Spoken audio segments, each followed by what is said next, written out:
If you watch my latest Pokemon TCG Live rant video, you'll know that the dev used Pulverizing Pancake on the economy and completely destroyed credit farming. Why did they do this? They say it's so they can fine-tune our offerings and promote a healthy balance of resources in the game. But we all know it's because they hate us. Or they're adding microtransactions. Whatever the reason, new players are screwed over by the change, making it extremely difficult to earn credits, which are used to craft new cards. So what exactly is different? For starters, the Charizard EX League Battle Deck had its price increased from 600 crystals to 1,250 crystals, putting it in line with every other League Battle Deck in the game. This took Charizard from the best credit farming method to not even in the conversation. Second, and the most worst, we now have exchange limits. Now you can only purchase 4 copies of most items from the shop, except for packs. This completely turns the economy on its head, forcing you to spend your crystals even smartlier than before, all for less credits in return.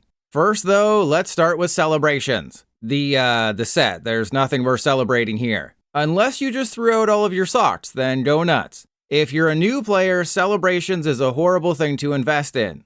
Yes, in the long run, Celebrations offers up better value than any of the League Battle Decks, but it will take you roughly a year of regular playtime to reach that point. The only people who should be focusing on celebration packs on day one are those who either migrated from PTCGO with a complete set, or those who have redeemed hundreds of celebration codes. For everyone else, it's complicated.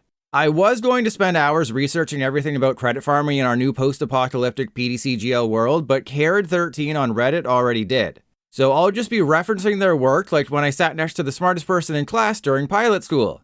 According to their math, it will take over a year for Celebrations to surpass what you would get from the Shadow Rider deck. If you plan on playing TCG Live every day for the next 2 years, sure. Go nuts spending every crystal you get on Celebrations packs. It will take several months before you start earning credits at a reasonable clip, but since there's no limit on packs, it's the best long-term investment.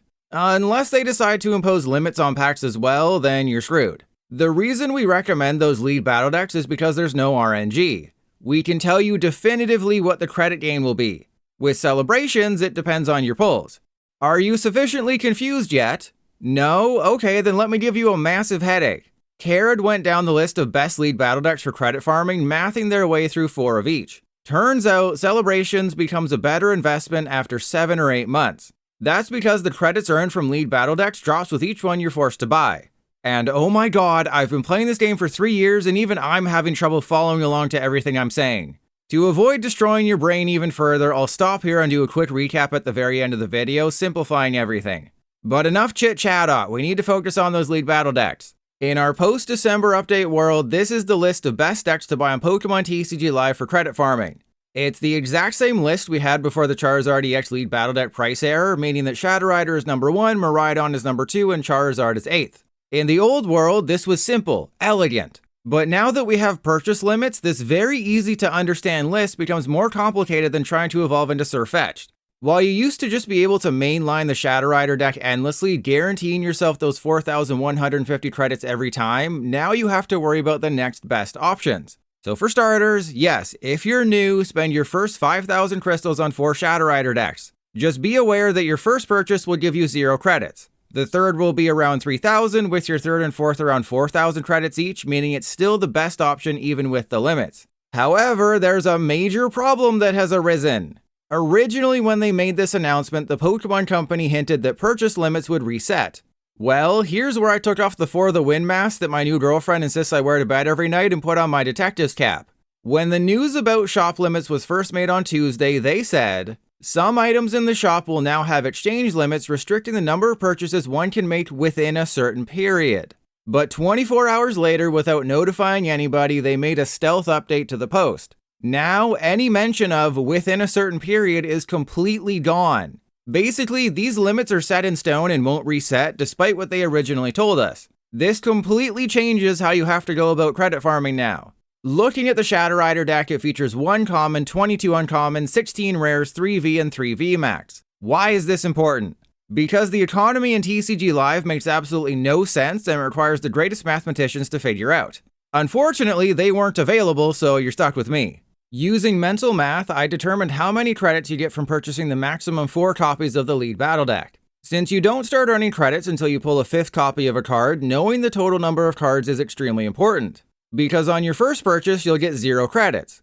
It's not until your second purchase that you'll begin earning credits at around 3,000 with 4,100 on the third and fourth.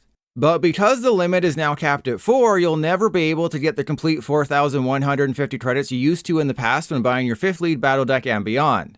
Yeah, as I've said countless times, they ruined the economy in Live, punishing every new player in the process. Now here's where things get interesting. And by interesting, I mean stupid. Miraidon EX is the second best lead battle deck to buy in the long run, offering up 3,800 credits if you own 4 copies of every card in the deck. But because several of the cards are standard legal and offered in the current slate of 8 default free decks to every player until March 2025, unlike Shadow Rider, you start earning credits with your first purchase. Things were so much simpler last week. Us old players were able to boil down credit farming to one simple answer for new players: Shadow Rider. With shop limits, we need a freaking AI to figure out the best method now. But if we forced an AI to play Live all day, it would revolt against us like Ultron because it'll decide a species that created such an abomination doesn't deserve to be in charge of this world any longer. For the Miraidon EX Lead Battle Deck, your first purchase gets you 1,200 credits. The second only jumps to 1,400, while the third and fourth finally get to take advantage of the Ultra Rares, giving you 3,600 credits each. What's really dumb is you only get 1 Forest Sealstone with each Miraidon deck. And because there's now a purchase limit of 4, you will never get that 125 credits from a 5th copy. Compared to Shadow Rider, the total number of credits a brand new player will get from 4 copies of the Miraidon EX Lead Battle Deck is 1,700 less. This means that yes, every new player should be spending their first 5,000 crystals on 4 copies of Shadow Rider. Ultimately, it's very clear, no one at the Pokemon Company actually plays TCG Live. If they did, they never would have made these changes. I could have kept going and done the math for every lead battle deck, but it doesn't matter. Everything's too messed up now. Honestly, if you're just starting Live right now, you're starting at the worst time in history. While the game's gone months without working properly in the past, at least you could unlock cards easily. Now you're unfairly punished. My advice is to download Live if you're interested, mess around with the 10 free decks, learn the game, and impatiently wait for Twin Leaf to come out. For those who don't know, Twin Leaf is a Pokemon TCG simulator, sort of like how Pokemon Showdown is a sim for the VGC. And best of all, Twin Leaf will have expanded in GLC and Legacy formats at launch, all things TCG Live lacks. Unfortunately, the people working on Twin Leaf want to make sure the game works on day 1, so they're taking their sweet time and making sure they get it right. Those jerks. What it means is we don't know when it's coming out, just that they're getting closer every day. Don't worry, the video's not done yet. As I'm typing this all out, I'm realizing how stupid this all is. It's a freaking free-to-play game with no microtransactions. The economy was confusing before, but we found a way to simplify it for new players so they could maximize their playtime.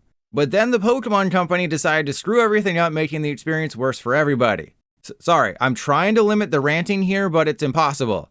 Anyways, it costs 5,000 crystals for 4 copies of a lead battle deck. Naturally, you'll want to know how quickly you can gain those 5,000 crystals. Let's look at a typical month for someone who plays every day and completes their 2 daily quests. That's 2,700 crystals right there, meaning we're already halfway. Every time you enter a new ranked league, you receive crystals. Just remember that they have to be manually claimed by clicking the little box on the ranked ladder screen. Assuming you reach Master League, that's an additional 1,200 crystals. Those who make it to Arceus League get another 600. And at the end of the monthly ladder, you receive 100 to 300 crystals depending on which league you finished at. The Battle Pass adds roughly 1,000 crystals per month, with profile level rewards another good way to crystal farm. Obviously, this depends on how much time you put into Live and how much you win, but if you gain, say, 20 profile levels in a month, that's roughly 2,500 crystals.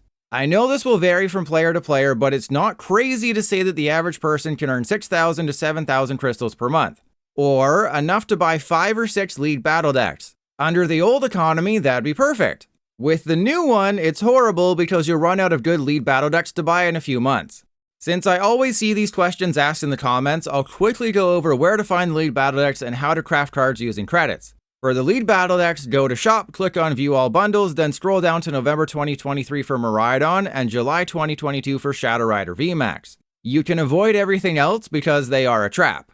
For celebrations, you only want to buy the 6-pack bundle for 1,120 crystals. The 3-pack bundle is fine in a pinch, but just like my abs, you want the 6-pack. To find it, go to the shop, click on expansions, tap the set icon in the top left, then scroll down to celebrations. Ignore the fancy looking bundles that cost more, they are a waste of crystals. As for crafting cards you don't own, the easiest way is to import a deck list. By going into the description of one of my gameplay videos or clicking copy to clipboard on a list on Limitless, you can copy a list then import it to live. If you're missing any of the cards, click on that card then click exchange. The necessary credits will then be taken out of your account and you'll own it. Otherwise, you can go into filters, select all under show cards, then manually search for the card you want. Then it's a case of selecting which art you want, clicking exchange, then confirm exchange, and you're done. To make this long-winded video as simple as possible for new players, spend your first 5,000 crystals on 4 copies of the Shadow Rider VMAX Lead Battle Deck. This is the best way to gain the most credits fast. Then, spend your next 5,000 crystals on 4 copies of the Miraidon EX Lead Battle Deck. Gaining the 10,000 crystals needed for these will take about 2 months, and you'll find yourself with around 20,000 credits. That's enough to upgrade the free decks and maybe even build a couple of new decks, though you will have to spend your credits wisely. Luckily, I make buyer's guides for every set. After those 2 lead battle decks, I think it's time to move to celebrations packs. If you've been playing live for 2 months and intend to keep going, you need to start thinking long term. Lead battle decks are short term, quick ways to boost your credit score. Celebrations is something you can buy for years and it will reward you for doing so. Just be aware that the first few months will involve a bit of a moral lull. You'll still earn credits thanks to the 350 every 6-pack bundle includes by default, but with one EX Pokemon costing 600 credits, it's going to require patience. Otherwise, move down the line of lead battle decks I showed earlier. It's worse in the long run, but at least it's guaranteed credits. And to be fair, the Mew, Ice Rider, Urshifu, and Palkia lead battle decks all offer similar credits compared to Miraidon. The problem is, everything except Palkia is only playable in Expanded. And Palkia will be rotating in March or April, making them less than ideal options for people hoping to just play Standard. To all the new players who watch this video, I'm sorry. As one viewer put it on a recent stream, the worst update in PTCGL history is the one update where everything went according to plan. The Pokemon Company's excited by all these negative changes, so it's up to me to apologize on their behalf. You've joined this game at a horrible time. If you still intend to play, hopefully I've helped at least a little bit to improve your free-to-play journey. If you want to spend money in TCG Live to boost your account though, well, you can't. But I will have a video up soon detailing which pack codes you should buy online. Until then, make sure you're subscribed. And leave a comment telling me on a scale of 1 to 69 how much your head hurt while watching this video.